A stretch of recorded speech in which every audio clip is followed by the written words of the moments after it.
Hiya, I'm Jasper, and welcome to your video review for Vox Machina Season 2, Episodes 1 through 3. So, as always, I'm going to give you the good, the bad, and the furry. To start off the furry, dragons, lots of them, as well as a bear. So, moving on to the good and the bad. So, at the last episode of the last season, they ended with, the dragons on their way. So, here's the thing.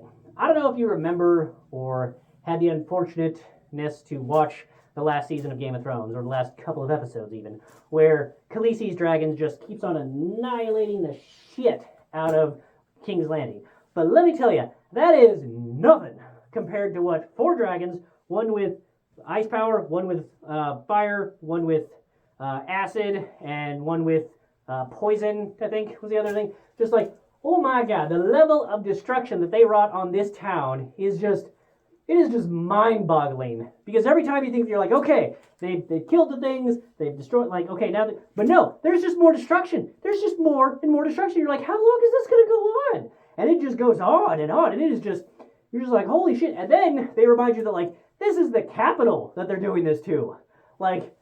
Holy shit, this is probably what would be one of the most well-defended places, and these dragons are just annihilating everything and everyone, pretty gruesomely too.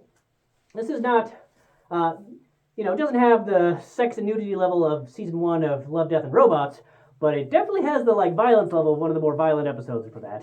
In terms of blood and type things going on, and for those of you who don't know, it's based on Critical Role and D&D themed things. So I kind of feel like sometime in this time period, they all leveled up significantly, because it felt like in the beginning of season 1, granted I haven't rewatched the season before the start of this one, but in season 1 it felt like they struggled to do a couple things and were just very low level, so to speak. And then we get into this one and it's wow, okay, so the bard guy is whipping out spell after spell after spell, and then the tree chick is doing some really awesome spells, and then the light chick, she already seemed a little overpowered even in the first season, so she's about on par with what I was expecting. But just everybody seemed to be quite a bit stronger from the first season to this season.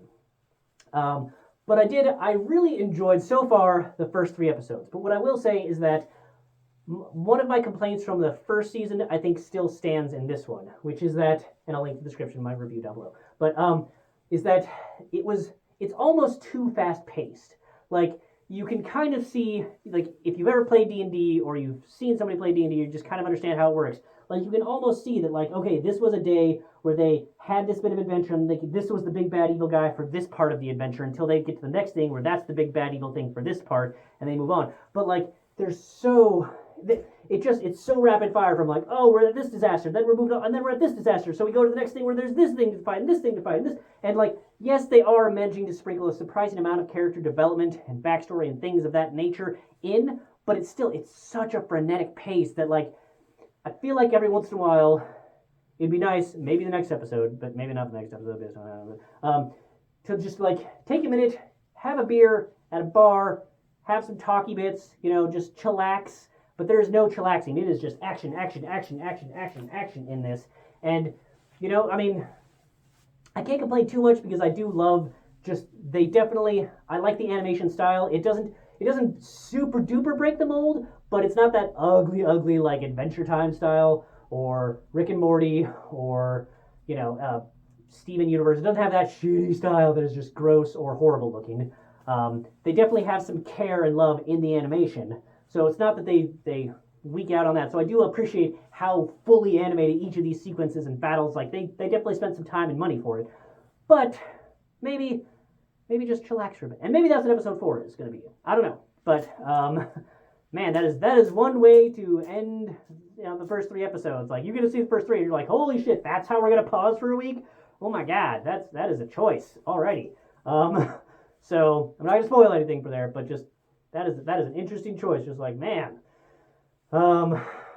So excellent animation, good music, good character acting. I liked that I recognized a couple of the voice actors from the side characters. Obviously, we have our core people, but it's nice to hear actors that I recognize from other things in some of the other characters that we see throughout this. It's kind of fun to see, oh, I you know, I hear them and I know they were this, and those two were together in that thing. So it was fun. But yeah, still good storyline. Just like I said, a little frenetic in the pacing, but that's the same thing that was in the first one. So if it didn't bother you too much in the first one, it's probably not going to bother you too much in this one. So you'll probably still have a good time, much like I did. So definitely thumbs up for this. Looking forward to the rest of the season. So have you seen it? Have you played Critical Role? Do you think that it's a good show? Having listened to not play, but listened to Critical Role, do you think that this show is doing it justice? Let me know what you think in the comments down below, because I've never listened to Critical Role. But that's all I have for this one. Thanks for coming. Thanks for watching. Hope to see you at the next one. Bye.